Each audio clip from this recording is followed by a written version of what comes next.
Computer programs and software, no matter how powerful and sophisticated they might be, are by their very nature quite susceptible to external attacks by hackers, which might bring unanticipated trouble for the stakeholders involved in maintaining the software.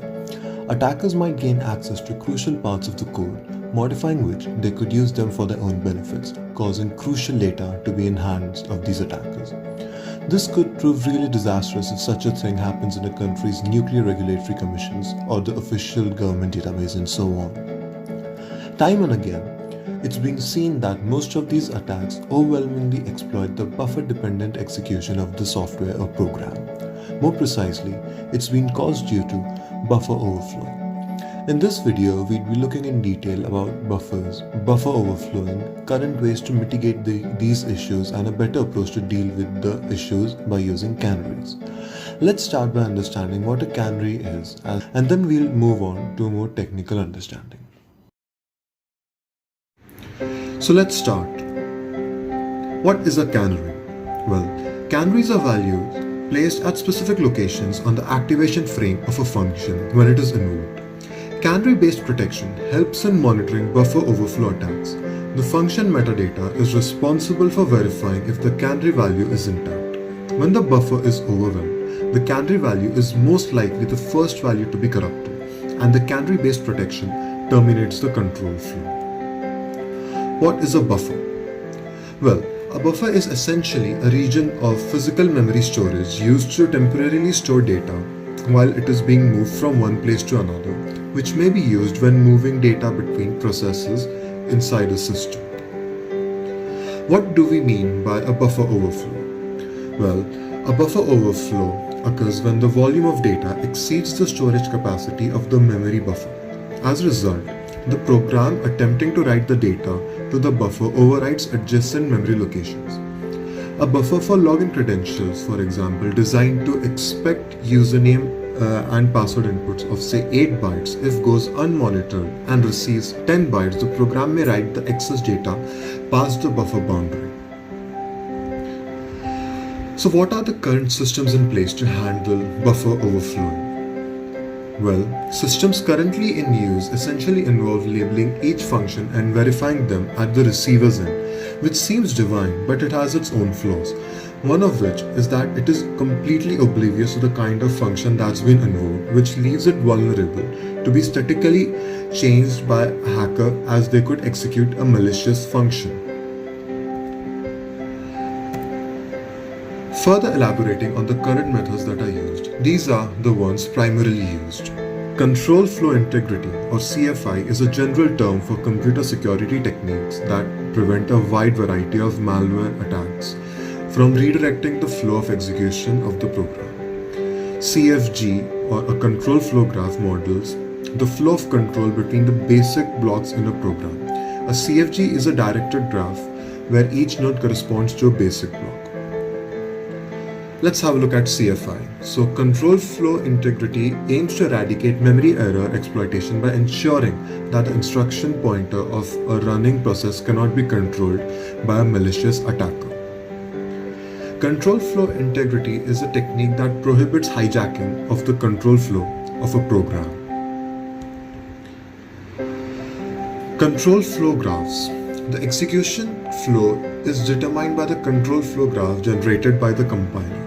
The CFI discussed prior is possible to be executed only when the CFG systems are in place. This is an example of a generalized control flow graph. Static instrumentation and inserting additional instructions to determine the function calling can be thought of as nodes in a graph as shown. Moving forward, let's have a look at threat model. So what is it? Well, it's simply a risk-based approach to design secured systems. It is based on identifying threats in order to mitigate them. These are the assumptions that one must keep in mind before using the approach mentioned in the paper. It says that the code must not be self-modifying, which, as the name suggests, shouldn't change its course of execution midway execution. And an attacker can read or write the data section or write the data section, bypass the system securities such as ASLR and DEP, and can also attempt to run malicious program to perform a code reuse attack in a different way. So, let's have a look at the algorithm that is devised to implement this proposed model. So here's a glimpse at the algorithm developed. The number of states of a function is equal to 1 or the number of outgoing function calls, whichever is greater. The canary transitions from state I to state I plus 1 after successful completion of the ith call in its function body. Please pause the video if you like and have a look at this algorithm. Moving forward, here's a look at the methodology used to devise the method. Briefly, 3 functions are there and each of them is associated with 4 values chosen at random by the compiler, which computes values by plugging in the values. The values of x and y parameters of the main are chosen to be same, and after applying some mathematical computations and operations, it is evident that both the sequences are verified. After the algorithm was implemented, its performance was gauged on these parameters. Let's have a look at each one of them. The security aspect of the code was tested and dealt with the standard industrial procedures, and the methods proposed were able to withstand such tampering successfully. Here's a glimpse of the prologue for the function code. Feel free to pause the video to have a look. Moving forward, here's the epilogue for the function code. Now, attack resistance of the code that is being developed was tested by performing about 4,000 attacks of various kinds and severity, and the code successfully managed to keep about 70% attacks at bay, which is quite commendable. Also, the proposed method, as is clearly evident from the table, shows that it generates a low overhead among all other methods currently being used.